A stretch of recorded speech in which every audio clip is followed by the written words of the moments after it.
Hola, ¿qué tal? Bienvenidos a este webinar 10 puntos clave para optimizar tu arquitectura en AWS. En esta ocasión tenemos la participación de su servidora Estefi García. Yo soy Cloud Expert para Rackspace Latinoamérica y nos acompaña Sergio Romero, que bueno, él está en la organización de Estados Unidos y pues cuéntanos un poquito, Sergio, de tu experiencia para este webinar. Gracias, Steffi. Bueno, y gracias a todos por acompañarnos el día de hoy. Y bueno, como me presentaba Steffi, mi nombre es Sergio Romero, soy ingeniero de soluciones acá en Rackspace. Y bueno, ayudando a los clientes a arquitectar y a migrarse exitosamente hacia la nube. Perfecto, muchas gracias, Sergio. Y pues bueno, nos gustaría comenzar platicando por qué este webinar y la importancia que tiene AWS, ¿no? Cómo va avanzando con el tiempo. Les damos un ejemplo. En el 2018, AWS lanzó 1957 funciones y servicios nuevos. Esto quiere decir que todo el tiempo está cambiando, todo el tiempo está innovando y por eso es importante siempre estar optimizando o buscando la manera de optimizar. En este webinar les vamos a dar 10 puntos clave para que puedan lograr esta optimización continua. Sergio, cuéntanos un poquito, dentro de esas actualizaciones, ¿por qué mencionamos que son estas las más importantes o las que has visto? Bueno, es fundamental entender que al final del día AWS no solamente ofrece servidores virtuales de manera remota, sino una cantidad de servicios muy importantes que van alrededor de ello. Y dentro de estos tres grandes pilares que vemos es donde AWS ha estado innovando más fuertemente, que son inteligencia artificial, el Internet de las cosas y, bueno, el famoso serverless, ¿no? Informática sin servidores, precisamente e irónicamente. Y es importante entender que ya no solamente se trata de ir a consumir CPU y RAM en otro lugar, sino servicios, como decíamos, alrededor de ello. En esto hemos visto un gran empuje y una capacidad de innovación muy interesante para nuestros clientes y por eso estamos prestando específica atención a estos temas. Perfecto, muchas gracias, Sergio. Antes de entrar a los 10 consejos para optimizar esta arquitectura, nos gustaría platicarles del modelo de responsabilidad compartida, que seguramente ya lo han escuchado. Sin embargo, lo quisimos mencionar porque es muy importante que entiendan hasta dónde llega la responsabilidad de AWS y hasta dónde llega su responsabilidad como clientes. Esta sería el esquema tradicional donde ustedes tienen que cuidar, si tuvieran su infraestructura on-premise, por ejemplo, ¿no? Se tienen que hacer cargo de la infraestructura como tal, de la electricidad, de la energía, de los servicios de red, de sus bases de datos, del almacenamiento. Sin embargo, ahora podemos ver que cuando utilizamos AWS nos deshacemos de una parte de esta administración. La parte de abajo, la parte de la energía, la parte del centro de datos como tal, de la seguridad en el centro de datos como tal físico, ellos nos van a ayudar con esta parte. Pero hemos visto que muchas veces nuestros clientes no entienden hasta dónde llega su responsabilidad. Sí, la realidad es que esto es lo que hace a AWS tan disruptivo, ¿no? Ellos al final del día han resuelto los problemas comunes de toda la industria de TI que tienen que ver con adquirir la infraestructura, tener que planear en avanzada y diseñar y comprar hardware pensando en los picos, etcétera. Ellos han resuelto todo eso con centros de datos, con los más altos estándares de seguridad, etcétera, pero hay cosas que son personales a cada industria y eso es lo que queda, o a cada compañía, y eso es lo que queda en manos de cada uno de los clientes de AWS y de Rackspace. Entonces es importante entender, como decía Steffi, hasta dónde llegan ellos y en dónde ya empieza a ser responsabilidad de los clientes o de un partnership con Rackspace. Perfecto. Entonces, nuestros 10 puntos se van a enfocar en estas 6 áreas de mejora.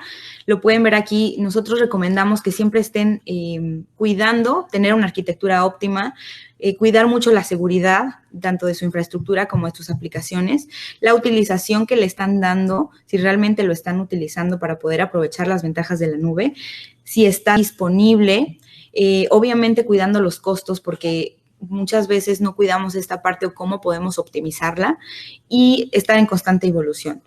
No quedarnos con la infraestructura que ya funciona tradicional, ¿no? Y bueno, el consejo, empezamos por cómo optimizar tu modelo de arquitectura tradicional. Y bueno, Sergio, cuéntanos un poquito, ¿por qué decimos que debemos desacoplar los componentes? Bueno, ese es un punto muy interesante. Al final del día, todos estos temas que mencionaba Steffi son la grande promesa de la nube, ¿no? Y por qué las compañías buscan irse a la nube, buscan ahorrar, buscan ser más flexibles, buscan ser más seguros, más disponibles, acercarse más a sus clientes finales. Y en ese sentido, Rackspace ha identificado cuáles son las mejores prácticas para poder cumplir con cada uno de esos. Lo primero y lo más frecuente, con lo que más frecuentemente nos topamos es que seguimos pensando en la infraestructura de TI como pensábamos en ella cuando comprábamos servidores. Y eso es básicamente en unidades de rack y en tener un servidor en donde podamos poner la mayor cantidad de servicios posibles, donde podamos maximizar el uso de ese hardware. Para eso sirve la virtualización también. Pero en ese sentido, la nube pública tiene que repensarse y la manera en la que montamos las aplicaciones en estas nubes tiene que redefinirse. Típicamente pensábamos que un servidor lo tenemos que maximizar porque tiene un costo, etcétera, y tener 2 servidores pues cuesta el doble. La realidad en la nube pública es que no es así. Y por motivos de seguridad, de desempeño y muchas otras, es importante separar los diferentes roles o servicios que corren dentro de un servidor.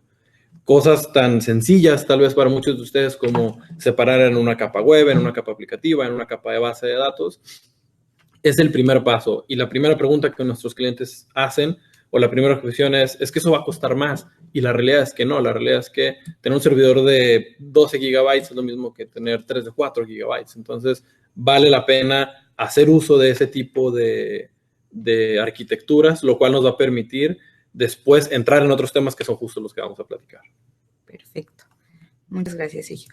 Y justo como lo comentas, pasamos al punto número 2, utilizar recursos administrados. Hemos visto que tradicionalmente ya estamos en la nube, nuestros clientes empiezan a mover cargas de trabajo, sin embargo, no aprovechan todos los servicios que existen, en este caso en AWS, ¿cierto, Sergio? Sí, la realidad es que una vez que uno empieza a separar esos servicios en diferentes instancias, uno no solamente puede, uno también tiene la responsabilidad de empezar a ver qué servicios existen allá que puedan, digamos, resolver esa necesidad, ¿no? Si pensamos en bases de datos, por ejemplo, que es lo más común, bueno, en vez de tomar una instancia en donde uno instale un motor, o aunque tomes una imagen que ya traiga un motor preconfigurado, bueno, después uno tiene que operarlo y tiene que administrarlo y tiene que respaldarlo y tiene que encontrar la manera de entregar alta disponibilidad y clusterizar en la medida de lo posible, etcétera, cuando la realidad es que existen servicios que ya resuelven eso, ¿no? Que, número 1, nos quitan un trabajo operacional o les quitan un trabajo operacional en el día a día. Número 2, resuelven cosas a escala, entregan flexibilidad, escalabilidad, etcétera. Y lo más importante, empezamos a acercarnos al famoso pago por uso, ¿no? Puedes tener instancias más pequeñas, más grandes y jugar un poco con esos tamaños para poder quitarte no solo la carga operacional, sino también esta idea de que tengo que tener un equipo o un servicio muy grande para esos picos. Claro. Entonces, como bien lo comentas, Sergio, del lado izquierdo pueden ver la infraestructura donde ya desacoplada en diferentes servidores. Sin embargo, tenemos la base de datos en una instancia donde tenemos que hacer todo de cero, pasando a un esquema donde está desacoplado. Sí, sin embargo, estamos aprovechando, por ejemplo, RDS, donde aquí en unos cuantos clics puedes crear tu base de datos y es administrada por AWS.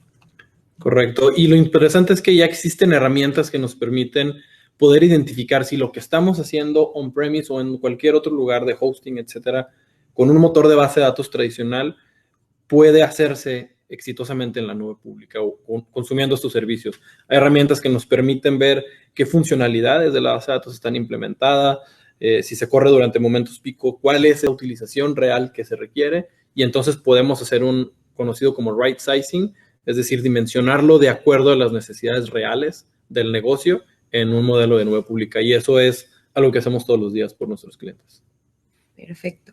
Y justo en este comentario que acabas de hacer, Sergio, mencionabas una palabra muy importante, flexibilidad. Y justo ese es el tercer consejo que les damos. Siempre pensar en diseñar su arquitectura para que sea flexible.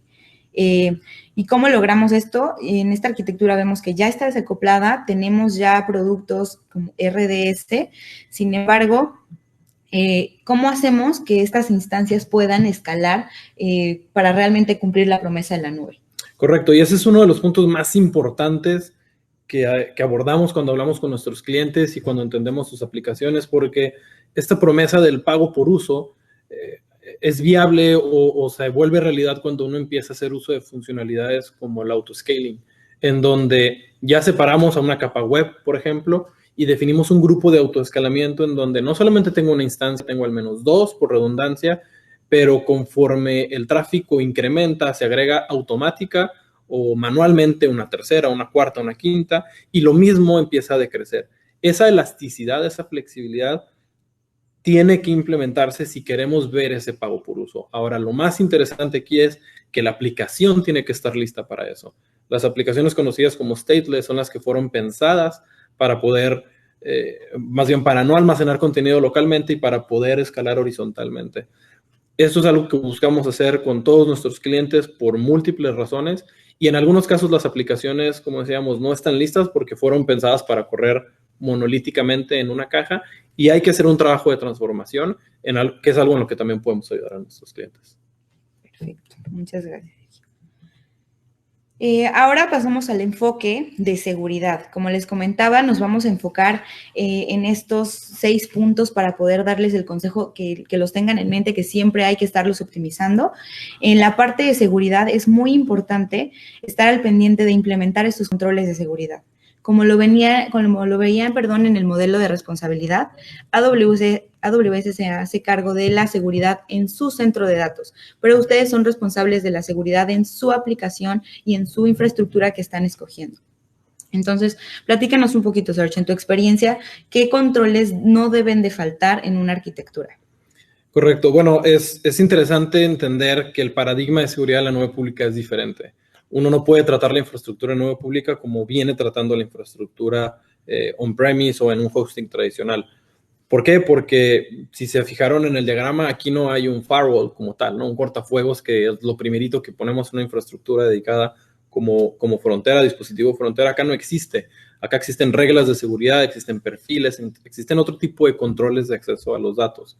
Ahora, hay diferentes maneras de entender la seguridad, ¿no? Existe desde la perspectiva física, que es algo de lo que uno se despreocupa, por así decir, cuando migra hacia la nube pública, pero toda la seguridad lógica se tiene que seguir resolviendo y de una manera de nuevo muy, muy diferente.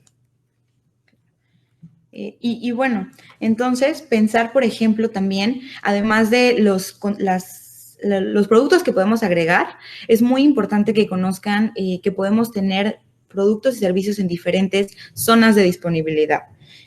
Para que entiendan un poquito, cada región de AWS que, por ejemplo, tenemos la región de Estados Unidos, la región de Asia, la región de Europa. Dentro de esas regiones existen zonas de disponibilidad que al menos cuentan con 2 centros de datos por zona de disponibilidad. Esto significa que si algo llega a pasar en un centro de datos, tú puedes tener la seguridad que la instancia va a estar corriendo en el otro centro de datos. Ajá. Entonces, aquí, por ejemplo, salirnos del esquema de solo tener nuestros recursos en una zona de disponibilidad, optar por 2 zonas de disponibilidad. Correcto, y esto es una de las ventajas que uno empieza a ver cuando migra ese tipo de servicios, porque tradicionalmente hacerlo internamente e implementar 2 distintos centros de datos exponencialmente eleva los costos, ¿no? Y cuando uno utiliza este tipo de proveedores, pues realmente eso ya está resuelto. La conectividad entre estos centros de datos es tal que nos permite tratarlos como si fuesen uno solo. Es decir, de estos servidores web que platicábamos, podemos poner el 1 en un centro de datos y el 2 en otro centro de datos, pensando en que si llega a fallar todo un centro de datos, va a ser transparente porque la aplicación automáticamente sigue operando en ese sitio secundario, ¿no? Claro. Y hace ratito nos comentabas que aquí no existe como tal un firewall físico, ¿no? ¿Quién nos va a detener en este caso de un ataque? ¿Cómo manejamos los VPCs? Correcto, y este es quizás uno de las principales objeciones cuando los clientes están buscando ir a la nube, es el tema de seguridad, ¿no? Por eso es fundamental hablar de ello. Y la manera en la que fue concebido, como definido vía software, este modelo, nos permite tratarla de manera distinta, como platicábamos. Los VPCs al final del día es la manera en la que AWS aísla y segmenta a cada uno de sus clientes para evitar que estas instancias que tú estás creando las pueda ver otro de sus clientes, ¿no? Que es similar a lo que hacemos con un firewall y con su segmentación. Acá sigue existiendo la segmentación, pero realmente a nivel software estamos definiendo grupos de seguridad que nos permiten determinar qué servidores pueden hablar con cuáles a través de tablas de ruteo internas, y después a eso le agregamos grupos de usuarios, etcétera. Entonces, es muy diferente a cómo se venía manejando. Claro, y es mucho más granular, ¿cierto? Correcto, nos permite tener una configuración y una administración mucho más específica para cada uno de nuestros clientes. Al final del día, lo importante es el resultado final de tener servidores de un solo propósito, tener los controles mínimos que solamente se requieren para acceder a una aplicación existan, etcétera. Todo eso se logra, pero de nuevo es importante entender que se hace de una manera distinta. Claro. Y bueno, también es muy importante estar en cuenta de nuestros datos. Los datos son uno de los assets más importantes que tenemos en nuestras empresas. Entonces, por ejemplo, en la parte de S3, nosotros podríamos dejar de almacenarlos en nuestros centros de datos físicos y llevarlos a la nube de una manera mucho más segura. ¿Cierto, Sir? Correcto. S3 al final del día es un repositorio de objetos, ¿no? Es un almacenamiento que uno paga por lo que consumen, donde uno deposita archivos y esos archivos consumen un espacio, por lo cual uno paga al final. A esos repositorios uno le puede asignar modelos de cifrado, uno puede asignar permisos específicos de si es algo público, que está, a lo mejor es una imagen que sirve un sitio web, bueno, eso es público, a lo mejor son archivos de usuario, eso solamente es privado, etcétera. Y esa es la manera en la que al desacoplar los datos y sacarlos de los servidores frontend, los podemos poner en un repositorio que está pensado para ello, para almacenamiento, y establecer controles de seguridad específicos para ellos. Perfecto. Otra manera de proteger nuestro ambiente es muy importante de usar controles con IAM. Esta es una herramienta de AWS que es totalmente gratuita y lo que te permite hacer es definir perfiles o roles para acceso a tu ambiente, ¿cierto? Sí, la realidad es que podemos pasarnos otra hora platicando solamente de IAM, pero al final del día lo que nos permite hacer es definir usuarios y grupos de usuarios y roles para poder asignar políticas específicas. A lo mejor no quieres que tu equipo de desarrollo tenga acceso a la facturación o no quieres que nadie tenga acceso a ciertas tecnologías porque no has definido una postura de seguridad alrededor de ello, etcétera.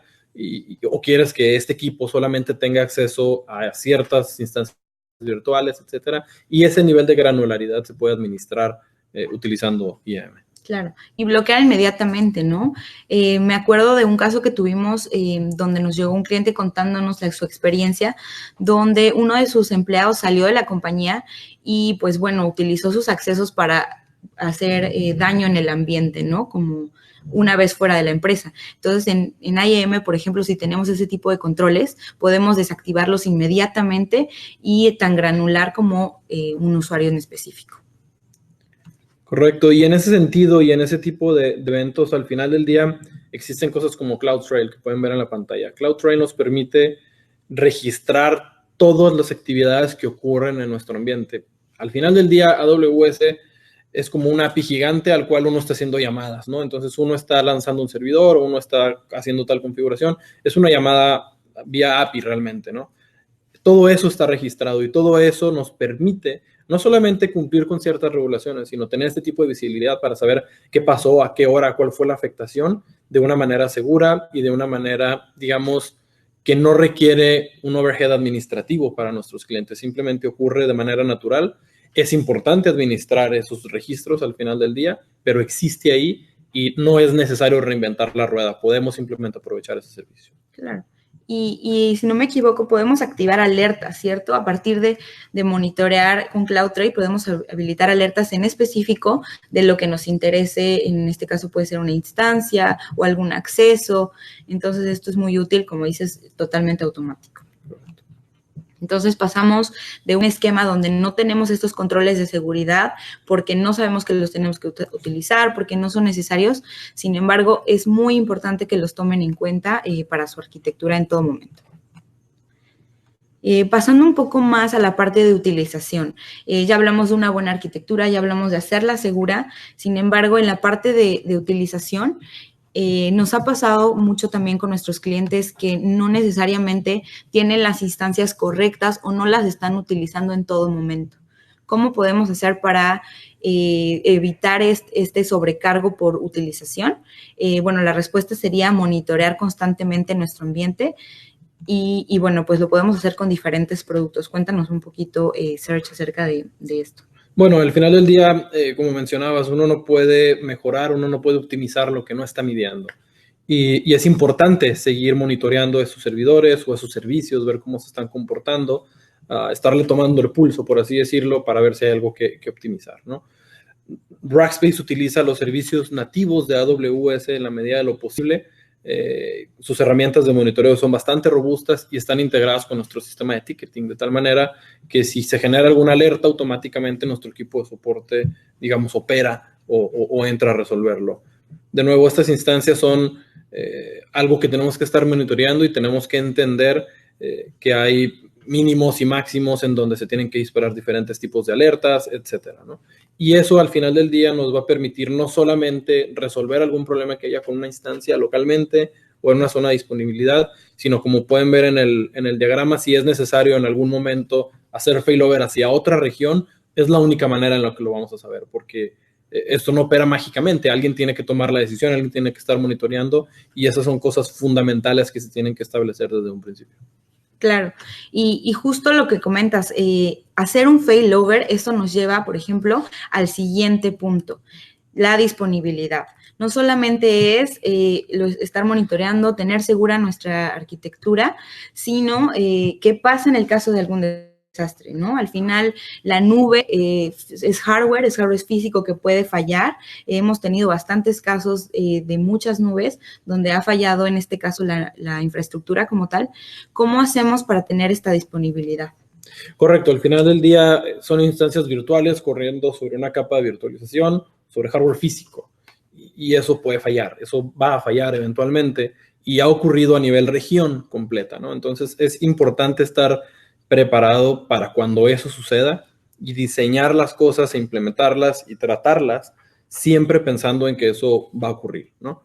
Ahora, quisiéramos que la nube fuese mágica y en el momento en el que uno pone un servicio allá, una aplicación, todo se resuelva mágicamente, incluyendo el tema de la disponibilidad, pero la realidad es que hay que pensar en avanzada, ¿no? Hay que pensar en ese tipo de escenarios.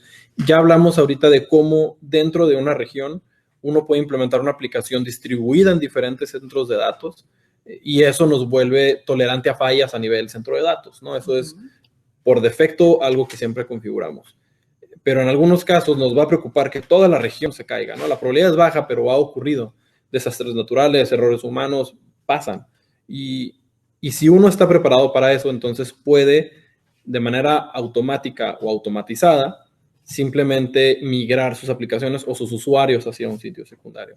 Eso es importante tenerlo en mente porque la manera en la que están diseñadas las regiones dentro de los diferentes países o de los diferentes continentes nos permiten saber que si en esta parte del país hubo un problema que afectó a toda la región, bueno, podemos levantarnos, por así decirlo, en otra parte del país, en donde, bueno, la probabilidad de que algo ocurra al mismo tiempo, pues ya es muy baja. Claro.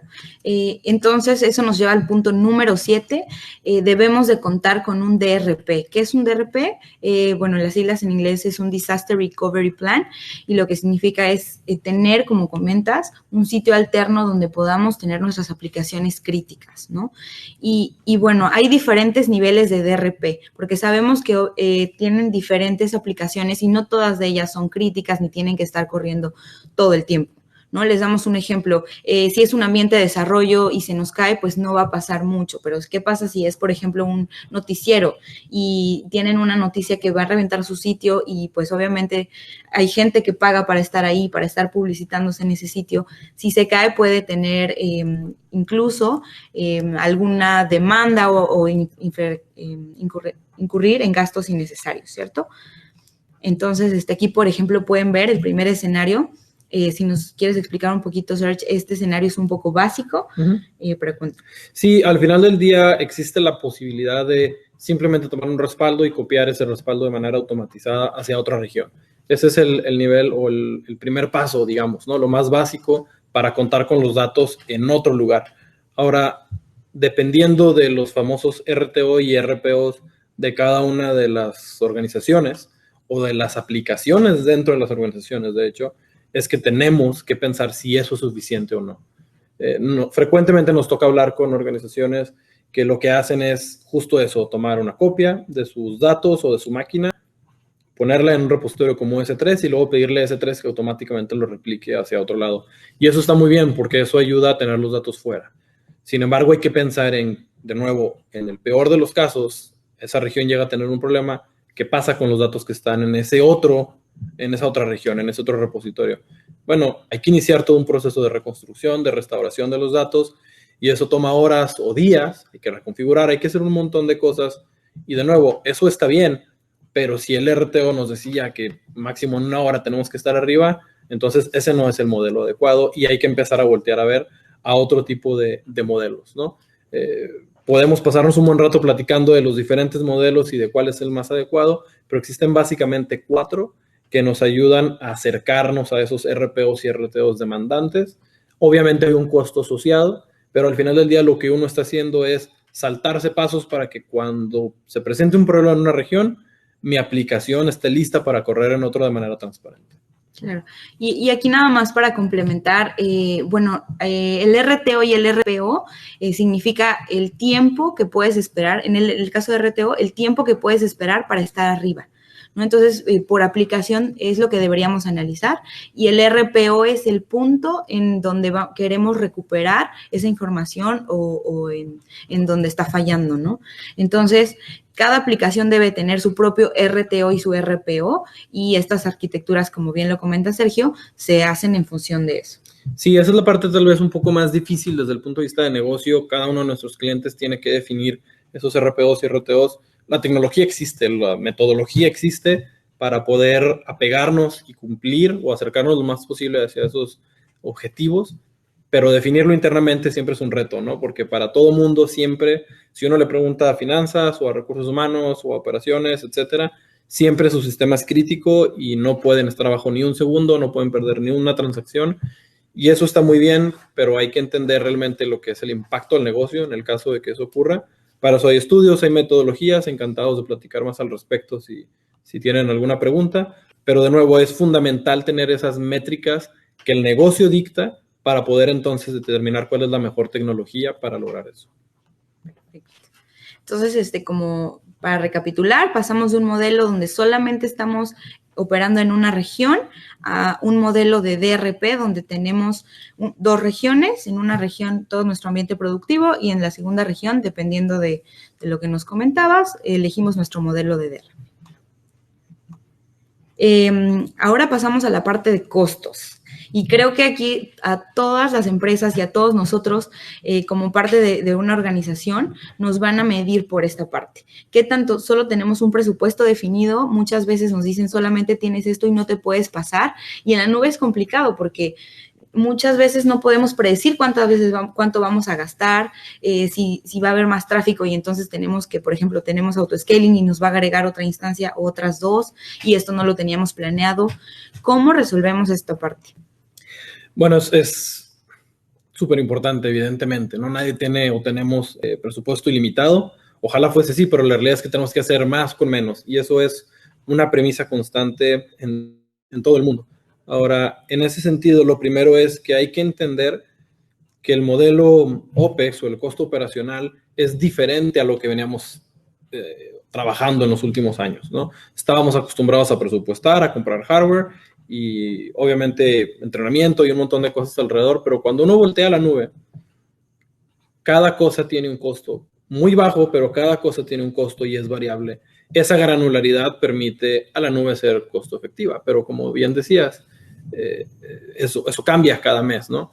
Y hay organizaciones a las cuales eso no les gusta, entonces hay que administrar y normalizar en la medida de lo posible los costos, y para eso hay técnicas, para eso hay acuerdos comerciales que uno puede hacer, y diferentes tecnologías que uno puede implementar. Por ejemplo, las famosas spot instances, que son básicamente instancias por las cuales uno oferta o que el mismo AWS subasta y que uno puede consumir por un periodo determinado de tiempo a un muy, muy bajo costo.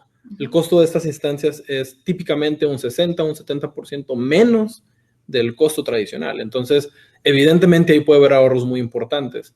Y bueno, eso ya, digamos, mitiga un poco el tema de la variabilidad. Sin embargo, hay que entender qué aplicaciones sí pueden correr en Spot o cuáles no, y entonces hace sentido voltear a ver otro modelo como instancias reservadas, ¿no? En donde uno básicamente se compromete a consumir esa instancia por un periodo de 1 año o 3 años, porque ya sabes que la vas a necesitar, ¿no? Es importante hacerlo con cuidado, saber cuándo te quieres comprometer a hacer eso, porque igual vas a ver un gran decremento en tu facturación, pero ahora estás un poco atado, digamos, a consumir esa instancia. Entonces, ahí es donde Rackspace tiene no solo la expertise, sino herramientas que nos ayudan a determinar esta instancia deberías de reservarla y te ahorrarías tanto. Entonces, ese nivel de visibilidad es el que tenemos. Claro. Y, por ejemplo, en el caso de que reservemos una instancia y pasemos del tráfico, porque para poder aprovechar la nube podemos optar por ese tráfico que no teníamos considerado, correrlo bajo demanda, ¿no? Y así, como dice Sergio, optimizamos costos, ponemos las cargas que ya conocemos bajo demanda, bajo instancias reservadas, y lo que no conocemos lo hacemos bajo demanda. Correcto. Y bueno, hay otras metodologías o técnicas para ayudar a economizar. En algunas organizaciones el tema de almacenamiento es, bueno, en todas es crítico, pero en algunas representa un gran porcentaje de su costo operativo y en activos también. ¿Qué es lo que pasa? Que uno está acostumbrado a almacenar datos y almacenar datos y almacenar datos, y entonces uno tiene que comprar y comprar almacenamiento. Cuando uno voltea a ver a políticas de ciclo de vida del almacenamiento o de la información, uno puede empezar a implementar cosas como Glacier o diferentes tipos de almacenamiento para S3, por ejemplo, en donde uno dice los datos que se accedan frecuentemente, que vivan en esa capa principal de S3, donde el costo por giga es tal, pero si se dejan de acceder durante cierto tiempo, pásalos hacia esta otra capa en donde siguen estando disponibles y es más barato, solamente que cada vez que lo consultes, ahora sí va a tener un costo. O los podemos pasar algo como Glacier, en donde el costo por gigabyte es súper bajo, pero bueno, hay que entender que si necesitas algo de ahí, te vas a tardar unas cuantas horas en recuperarlo, etcétera, o pagar un premium por poderlo recuperar de manera instantánea.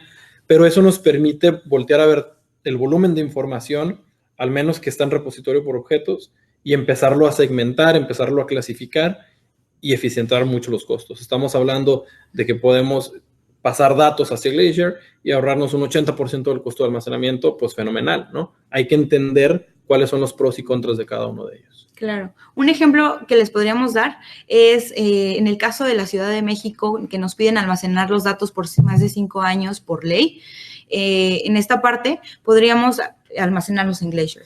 Nos va a costar, les doy un ejemplo real, 1 terabyte en S3 cuesta $23. 1 terabyte en Glacier te cuesta $4.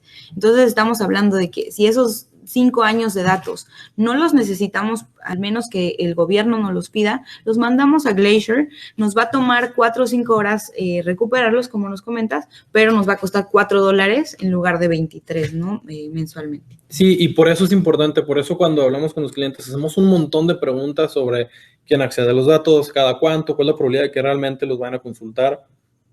Y también empezamos a hacer recomendaciones. Mira, vamos a poner los datos acá y estos los empezamos a migrar. Definamos esta política de almacenamiento.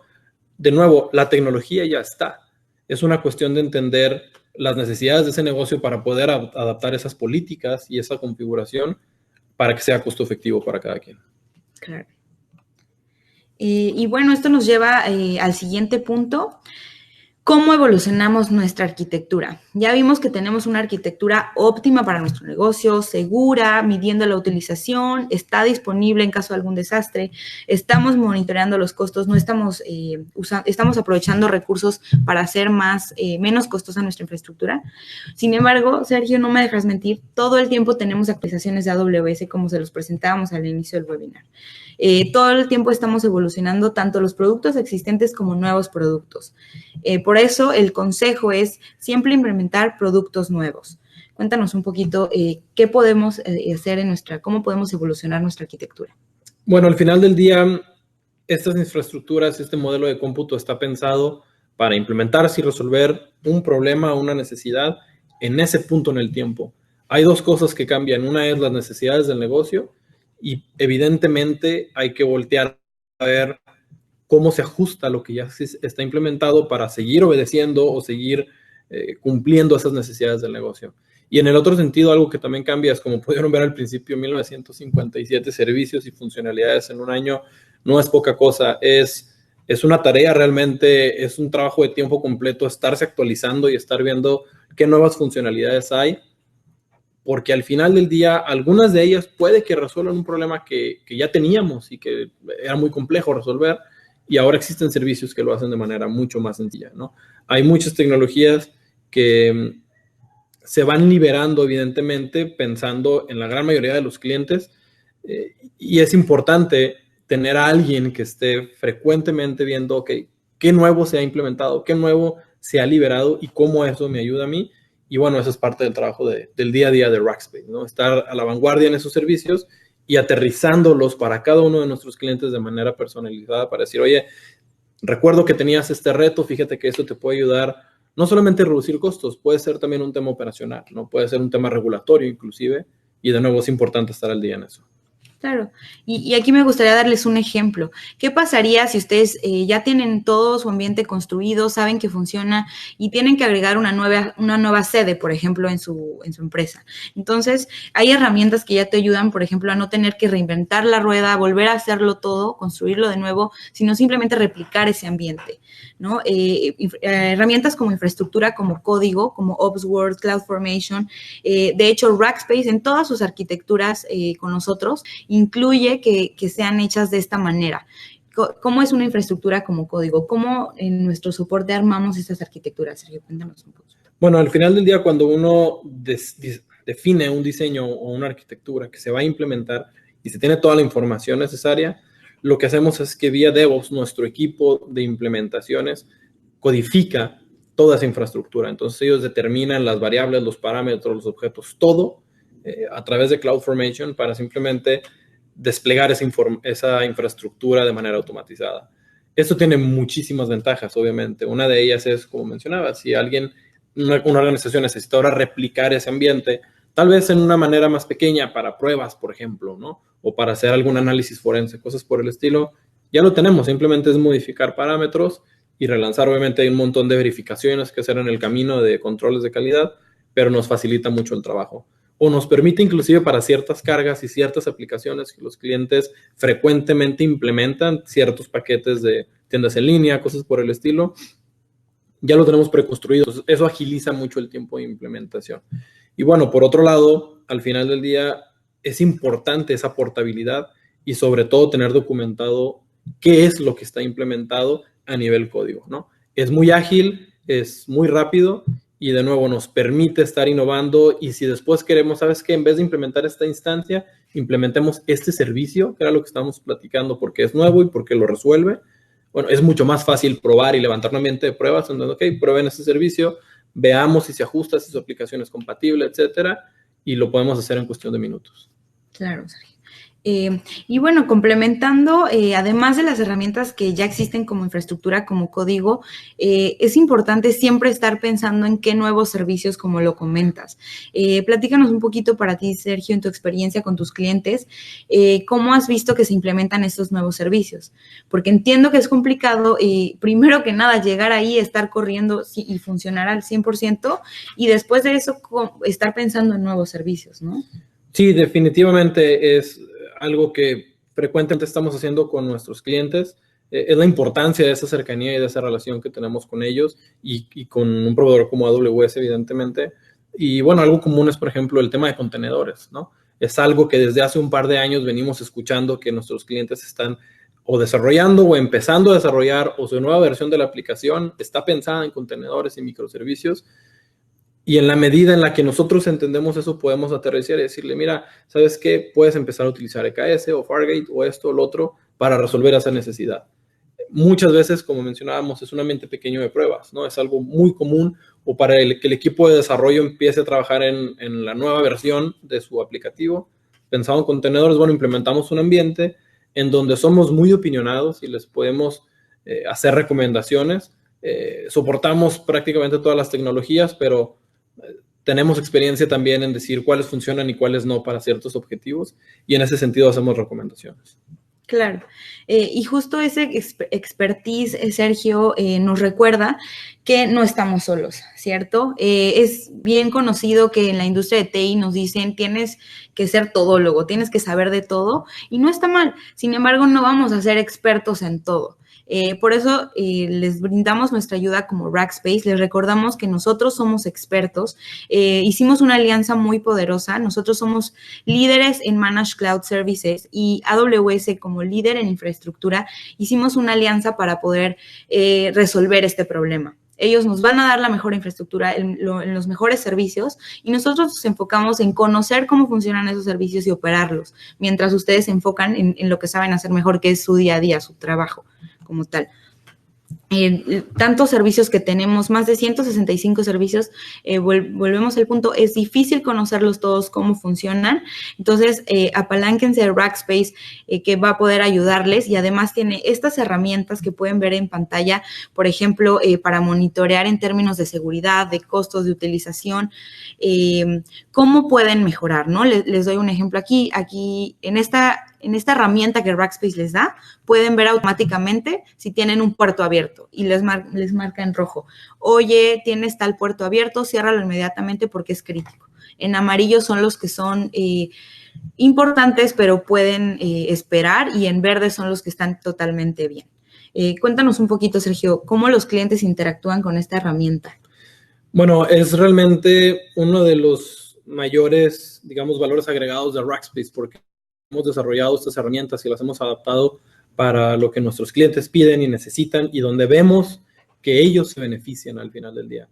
Entonces, estas herramientas a las cuales nuestros clientes tienen acceso, evidentemente, al igual que nuestro equipo de soporte, sirven como punto común para tener esas conversaciones y decir, oye, tenemos este problema, como decías, hay puertos que están abiertos, hay un problema de desempeño, la gráfica que ven ahí que parece calendario del lado superior derecho, es porque está monitoreando todo el tiempo y diciendo, aquí hay un problema de performance, aquí estás viendo un cuello de botella y necesitamos actuar sobre ello. Entonces, en ese sentido, un escenario común es sentarnos con nuestros clientes y decir, oye, estamos viendo esto, ¿es normal? Porque hay maneras de resolverlo. Hay maneras de resolverlo con autoescalabilidad, con instancias más grandes, etcétera, etcétera, ¿no? Entonces, es al final del día, de nuevo, un complemento y un punto común en donde los clientes ven mucho beneficio. Otra de las funcionalidades que estas herramientas tienen es decir, oye, ya estuvimos monitoreando la utilización de estas instancias, es la adecuada para esa aplicación, ese ERP o ese lo que sea, ya te conviene recomendarlo. Si no estás pensando en deshacerte de esa aplicación en el corto plazo, conviene reservar esa instancia y puedes ver este beneficio. Las gráficas que ven ahí es los ahorros potenciales que vería un cliente si tomara esas acciones, ¿no? Evidentemente es proporcional a cada uno de nuestros clientes, pero creo que tener este tipo de herramientas que equivalen de nuevo a tener a alguien viendo el ambiente 24/7 y diciéndonos cómo mejorarlo con la expertise de Rackspace es uno de los mayores valores agregados. Claro, aprovechemos tanto la tecnología como el talento humano para poder lograr este objetivo, ¿no? Que es optimizar todo el tiempo. Y bueno, me gustaría presentarles en dónde entra Rackspace en este modelo de responsabilidad compartida que vimos al inicio. Como pueden ver, esto es todo lo que nos teníamos que hacer cargo anteriormente. En la parte de abajo ya estamos contando con AWS, con la nube, nos deshacemos de una buena parte. Sin embargo, todavía queda toda la administración de parches, actualizaciones, sistema operativo, plataforma. De esto nos hacemos cargo como Rackspace. Tenemos a los expertos como Sergio y bueno, más de 1,100 ingenieros certificados en Amazon Web Services para ustedes, disponibles en todo momento y lo mejor de todo en español, porque siempre el servicio y la cultura de servicio que tenemos en nuestro idioma es lo ideal, ¿no? Sí, realmente es fundamental contar con alguien como Rackspace para dar estos primeros pasos en la nube, sobre todo. Nosotros estamos bastante ocupados, afortunadamente, con compañías que están buscando dar su primer paso en la nube, pero no saben por dónde empezar, o ya dieron sus primeros pasos y no les fue tan bien, tal vez, ¿no? A lo mejor no resultó ser tan barato, o no supieron cómo resolver X o Y, Z problemas, y entonces viene alguien como Rackspace. Es fundamental, de nuevo, estar de la mano con alguien que ya lo ha hecho muchas veces que lo sabe operar por ustedes, que se puede hacer responsable de esa capa operativa y administrativa nueva para muchas organizaciones. Pero de nuevo, la aplicación sigue siendo de ustedes, el código sigue siendo de ustedes, los datos siguen siendo de ustedes. Nosotros nos encargamos de armar ese rompecabezas que es AWS para que ustedes puedan correr sus aplicaciones y, como decía señor Steffi, se puedan dedicar a su negocio. Perfecto, muchas gracias, Sergio. Y pues bueno, ha terminado nuestro webinar. Me gustaría abrir el espacio para preguntas. De hecho, ya estábamos recibiendo bastantes desde hace rato. Entonces, Sergio, me gustaría responder algunas de la audiencia, las que nos dé tiempo en estos minutos que nos quedan. La primera de ellas es, ¿qué tanto impacto se ha presentado en los clientes la implementación o uso de AWS y Citrix? Ok, es un punto bien interesante. Dependiendo del trabajo de transformación, evidentemente, lo primero es entender si lo que se está haciendo hoy en día se puede hacer de manera igual en la nube de AWS. Con Citrix específicamente existen muchas interdependencias y no es tan fácil hacer lo que se conoce como un lift and shift, ¿no? Es decir, esto que estoy haciendo, vengo y lo migro acá, lo importo y listo. Hay que entender exactamente qué motores están utilizando, qué plugins están utilizando para ver eso, cómo se traslada hacia la nube. Ahora, para cualquier migración siempre hay un esfuerzo, siempre hay una transformación, por más lift and shift que le llamemos, porque vamos a operar otra herramienta en otro mundo, en otro proveedor. Entonces, siempre planeamos eso, ¿no? Desde hacerlo con el menor downtime posible, eso no es lo que nos preocupa. Lo que nos preocupa realmente es cómo se va a operar en esa nube. Perfecto, muchas gracias, Sergio. Hay otra pregunta con respecto al tema, al punto de seguridad que estábamos hablando. Comentan que si no hay firewall, esto quiere decir que sí requiere un puerto de acceso específico. Solo lo debo abrir en mi servidor y con este que apunte a mi IP de mi servidor, ¿este debe tener acceso? Es una buena pregunta. Los firewalls no existen por defecto, entonces sí, tradicionalmente lo que uno hace es que en el VPC define cuáles son los segmentos de red o las IPs que pueden acceder a qué grupos de seguridad. Algo que nosotros hacemos como mejor práctica es implementar Bastion Servers y a grandes rasgos lo que uno hace es va al portal de Rackspace y dice necesito acceder a esa instancia y uno selecciona qué instancia desde tu IP, que la identifica obviamente de manera automática, se levanta un Bastion Server automáticamente con una imagen predefinida por Rackspace que lleva un hardening especial y se vuelve como un jump box. Entonces uno realmente está entregando acceso hacia esa instancia que está dentro de tu misma subnet y luego esa subnet, desde esa instancia ya accedes a una de base de datos, por ejemplo, que no quieres que esté expuesta al internet por nada del mundo. Esa es la manera de llegar y uno determina quiero acceso por 1 hora, 4 horas, 12 horas y por qué. Y todo eso está registrado, como platicábamos, en los logs de acceso. De esa manera logramos un encapsulamiento y un aseguramiento de esos datos y solamente cuando se requiere acceso se habilita de manera documentada y de manera automática se elimina ese Bastion Server. Entonces cerramos esa ventana, por así decirlo, de manera automática. Perfecto, muchas gracias. Hay otra que dice, ¿qué significa el RDS y está como multi-AZ? Bueno, si quieres, te comento muy rápido. RDS es la base de datos administrada por Amazon Web Services. Te da la posibilidad de escoger entre las bases de datos más comunes, Postgres, SQL, Aurora, que es la base de datos de Amazon. Y lo que puedes hacer con multi-AZ es replicarla en varias zonas de disponibilidad automáticamente. Es decir, tener un failover de tu base de datos en otra zona de disponibilidad. ¿Cierto? Correcto. Al final del día, si recuerdan, teníamos dentro de una región múltiples centros de datos o availability zones. Y uno puede decir, quiero ese servicio de base de datos que me entrega un SQL as a Service o un Oracle as a Service, digamos, en RDS. Lo quiero tener en una sola zona de disponibilidad.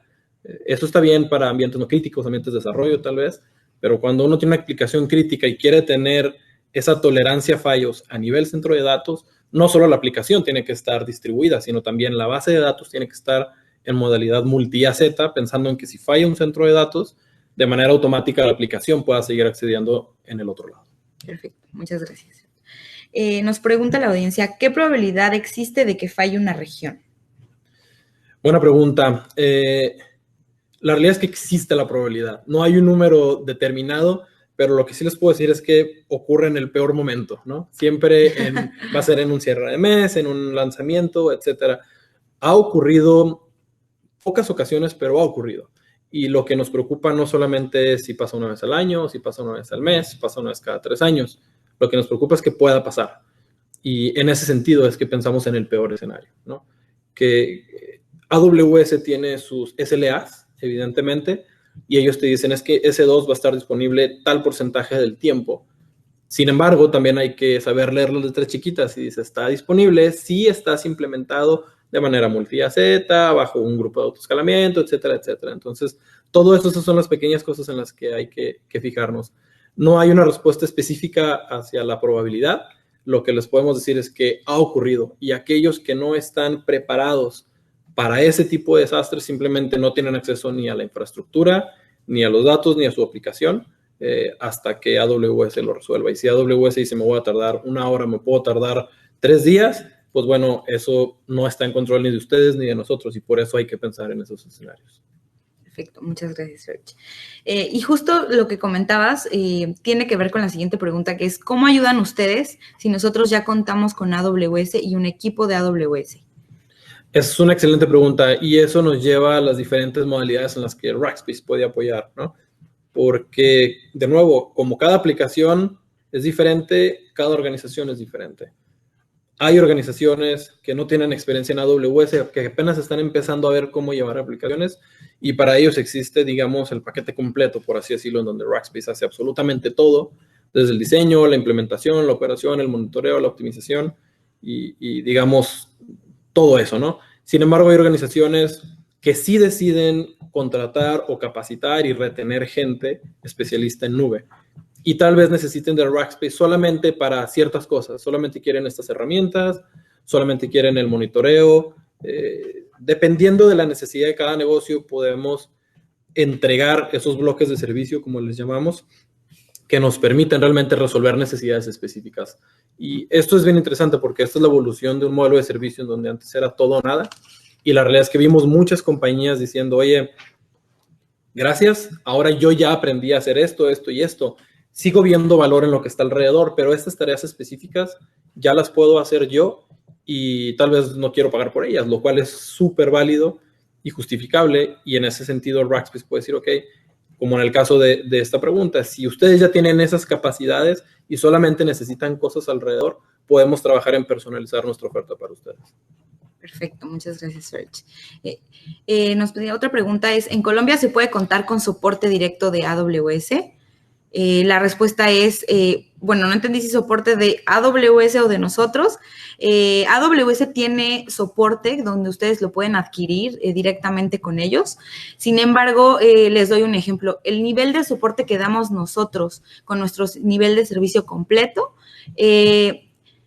incluye ya el nivel más alto de soporte de AWS. Y si ustedes quisieran ir directo a contratar el soporte de AWS, está más o menos en $15,000 un soporte Enterprise, donde les incluye un gerente de cuenta, herramientas, atención 24/7. Todo eso ellos lo ofrecen en su nivel Enterprise. Nosotros ya lo incluimos como tal en nuestro servicio completo y bueno, obviamente no es de ese precio, ¿no?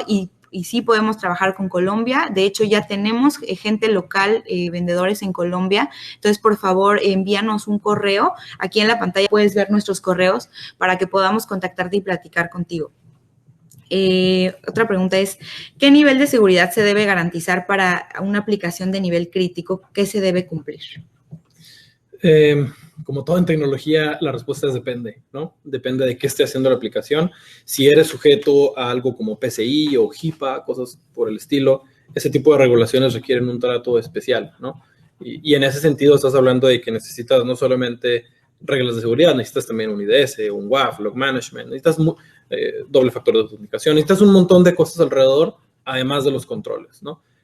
En la mayoría de los casos, aunque la aplicación, si realmente es crítica para el negocio, si no está sujeto a ese tipo de regulaciones, tal vez, deberías estar sujeto a una regulación interna, que uno mismo define una postura de seguridad y uno dice, esta aplicación debe cumplir con X, Y, Z. En ese trabajo también los podemos ayudar. Tenemos clientes que llegan y nos dicen, oye, yo solo sé que mi aplicación no es segura. Yo sé que necesito robustecer todos los controles alrededor de ella.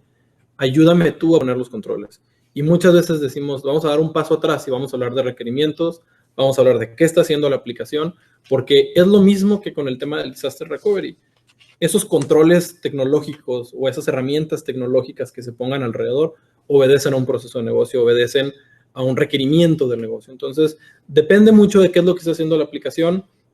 Rackspace utiliza las mejores prácticas básicas para todo, que es la manera en la que hacemos el subnetting, la manera en la que hacemos los grupos de seguridad, la manera en la que cerramos puertos, todo eso que vieron en las herramientas, inclusive por defecto, consideramos que todas las aplicaciones deben de cumplir con eso, aunque sea en desarrollo.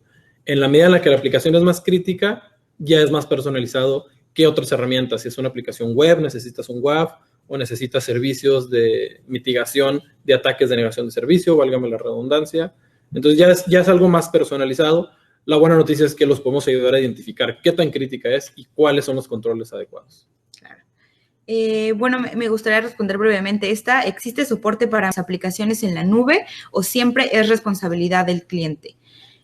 La respuesta es que sí existe soporte para las aplicaciones. De hecho, Rackspace ya tiene soporte para diferentes aplicaciones o podemos trabajar con partners locales para poder lograr este tipo de soporte, ¿no? Nos gustaría saber qué tipo de aplicaciones son las que tienen, porque obviamente depende de cuáles sí o no podemos soportar. No siempre son su responsabilidad y también las pudieran delegar con nosotros. Esa es la respuesta. Bueno, la siguiente pregunta, y muy breve porque ya nos estamos quedando sin tiempo, es, en el caso de base de datos, por ejemplo, Oracle, cuando se manejan zonas para el DRP, ¿la sincronización la hace RDS o se debe de usar herramientas como DataGuard? Excelente pregunta. En el caso de Oracle específicamente, sí se requieren todavía herramientas como DataGuard. En algunas otras, como Aurora, como SQL, como MySQL, sí uno puede delegar esa replicación hacia sitios secundarios en el mismo RDS. Oracle específicamente es un poco más complejo. Tenemos la manera de darle la vuelta, por así decirlo, pero me encantaría platicar un poco más a detalle de cómo lo hacemos. Si quieres, mándanos un correo y podemos platicar cuál es la mejor práctica en la experiencia de Rackspace para tener Oracle replicado hacia una región secundaria. Muy buena pregunta. Bueno, pues muchísimas gracias. La verdad es que no pudimos contestar todas las preguntas, nos están llegando muchísimas. Entonces, los invito a que nos manden un correo, por favor. Siéntanse con toda la libertad y vamos a ayudarles totalmente sin compromiso, al menos a darles una guía de por dónde deben seguir su camino. Y pues no olviden, esperamos que les haya gustado estos 10 consejos, siempre tenerlos en cuenta. Y bueno, seguir actualizándose con nosotros. Constantemente tenemos webinars, eventos y blog, por ejemplo, donde postamos mucha información de utilidad para ustedes. Síganos y esperamos que haya sido de su agrado. Muchísimas gracias, Sergio. Gracias, Steffi. Gracias a todos por acompañarnos el día de hoy.